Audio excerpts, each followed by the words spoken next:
Hi there.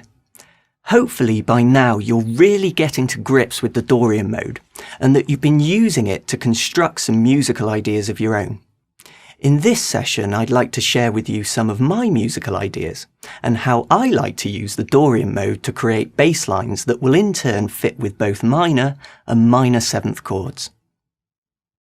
Last time we learnt about the Dorian mode's association with both minor and minor seventh type chords. And this comes about due to the fact that the chord tones of the Dorian mode played together create a minor seventh chord, whose root note is whichever note we choose to start our Dorian mode from. So, D Dorian creates a D minor seventh chord from its chord tones, and F Dorian an F minor seventh chord, and so on.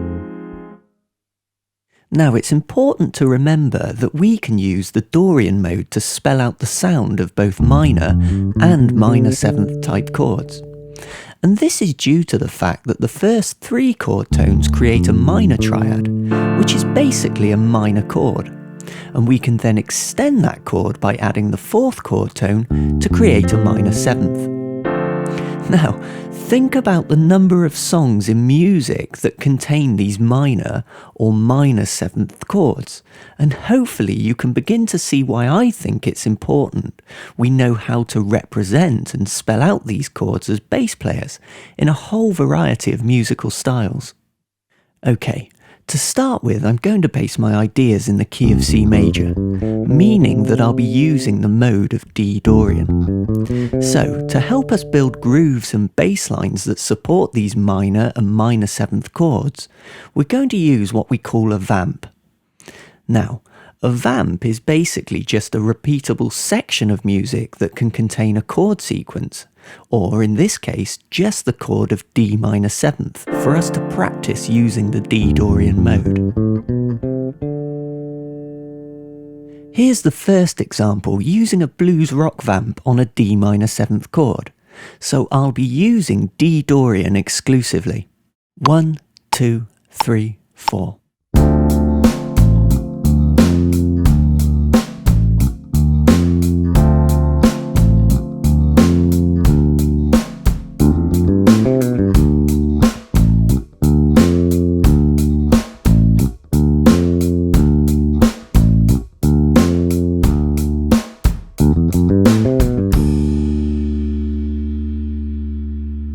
Now, the bulk of this line was created just using the chord tones from D Dorian, but importantly I've deliberately chosen not to play them in order, or within the octave range that they're normally found when we've played D Dorian in the past. So, here's the sequence again, and remember that I'm only using the chord tones of D, F, A and C to create this part of the bass line.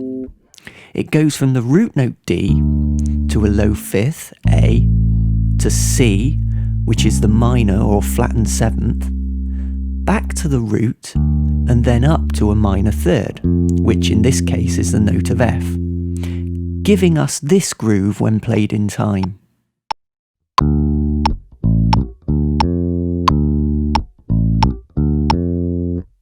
Hopefully you noticed that I dropped out the chords for the second half of my example, and even without the chord present in the vamp, you could still distinctly hear the sound of the D minor seventh chord in my bass line. And the simple reason for this was that I created the line solely from the chord tones, which, as we know, are what's used to create the chord. Okay. Also, you probably heard that I added a little extra line into my idea, and this is something that I like to do at certain points in my bass lines to break up the repetitive nature of a vamp, particularly ones on one chord like this. Although I've used the same idea here, there are countless variations that I could have used, and this alone reiterates the fact that the more ways we have as a bass player for outlining the sound and character of a particular chord, the fresher and less repetitive our ideas will be. Now, there's absolutely no trickery involved here, and I've simply created this little fill using the notes from D Dorian and interpreted them within this musical situation. The fill starts by playing D Dorian up to the 5th note. From here, I've skipped up to the flat 7th, C, then down to the 6th, which I have to tell you is a personal favourite of mine. From here, I finish by going back down to the 4th, which is the note of G.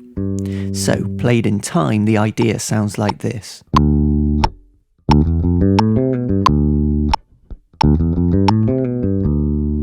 So, in this next example, I'm going to use C Dorian.